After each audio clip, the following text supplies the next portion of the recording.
In my video where I answered questions from Google Autocomplete, which is arguably the worst video I've ever made, one of the questions was about whether it was ethical to buy clothing from SheIn. The idea here is that SheIn is notorious for awful labor practices and just churning out a ton of stuff made by employees who fall somewhere between slave labor and sweatshop. Obviously, that isn't great, but it leads down a bit of a rabbit hole, because if buying things from SheIn is unethical, then what about buying things from Nike, who also has a history of unethical labor? What about Apple and Nestle, and on and on? If you keep following this rabbit hole, eventually you come to the realization that no matter what you do and what you buy, almost everything we do causes some questionable harm to the world. Life now is so complicated. It's impossible for anyone to be good enough for the good place. And that feels bad. Which is why the phrase, "there's no ethical consumption under capitalism," has started showing up on the internet with increasing frequency. But honestly, I think that phrase would be more accurate if you just said, "there is no ethical consumption," because it isn't just capitalism. That's just how the world works. Entropy happens, and everything could be bad, depending on how you frame it. Let's just stick with the clothing example and see where it leads us. So we'll say that buying something made with slave labor is bad. So instead, you buy clothing from a company like Patagonia, who frequently tops the charts of the most ethical companies. They have fair labor practices, they use recycled fabrics, and they make huge efforts in sustainability. But they still use animal products, so PETA probably thinks they're evil for that. And they're still shipping stuff all over the world, using up tons and tons of fuel. And even if some people reuse or recycle their products, there are others that will end up sitting in a landfill.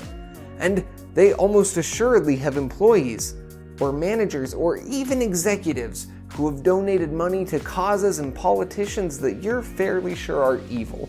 And the list could go on and on. And that line of thinking just keeps going, getting more specific or extreme until eventually, to be a good person, you either have to go naked or weave your own clothing out of litter you collected like some kind of deranged bird nest for your body.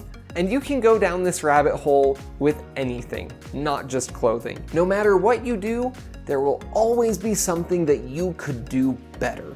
Which is how you get philosophers like David Benatar, who believe that all existence is harm, and so the only moral solution is non-existence, and we need to just let all humans go extinct. And this is why nobody likes philosophers. Because that isn't helpful. We want to live good lives and make the world better, not engineer mass extinctions. So let's leave silly hypothetical philosophy world behind and look at the real world, where we have to deal with imperfect circumstances, but we just want to be good people. I would love to go to our town's local market and buy milk that comes from local cows that I know are treated well and fed on green pastures. Shoot, I'd love to buy all my food that way. But unless you guys start watching way more of my videos, I can't afford to right now. And taking care of my children is more important than sticking it to big dairy. So instead, I buy my milk from the grocery store. But I do have a friend with like 200 chickens, so I get my eggs locally from someone that I trust. I've been very public about the fact that I detest Amazon as a company. I will never be one of those YouTubers with an Audible sponsorship. It just isn't gonna happen. But despite the fact that I dislike Amazon, can you still buy my book there?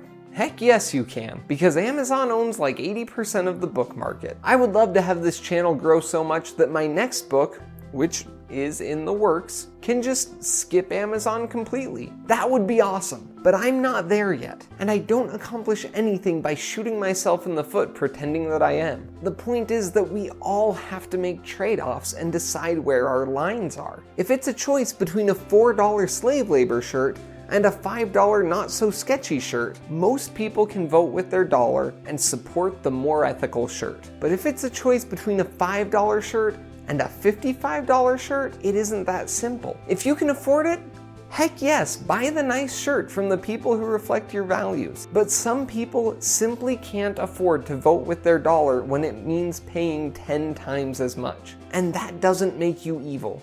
And in a giant global economy, there are a ton of choices. It isn't just a choice between the good shirt and the evil shirt. There are thousands of shirts with a range of prices and practices, and you have to figure out where your priority falls. Let's hypothetically say that we all manage to avoid buying the slave labor shirt, and there's another shirt that you can afford where the company has some pretty destructive manufacturing processes that contribute to deforestation or something. But they donate a significant sum of their profits towards helping kids have access to clean water.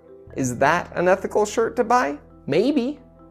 Odds are that it's better than many alternatives. So ignore all the pessimists and doomy gloomers who say there are no good decisions. I mean, they're right, but they're also stupid about being right. Because it isn't about being perfectly ethical. It's about trying to be good, even if we can't manage the better and best options. And there are a lot of ways to do good. It's about progress, not perfection. What's sad is that a lot of the people who are trying to do good end up driving themselves nuts by trying to fix the whole world themselves. And you just can't. But you can treat people well and make incremental changes. So don't go down the everything I do is evil rabbit hole. It doesn't do anyone any good, especially not you.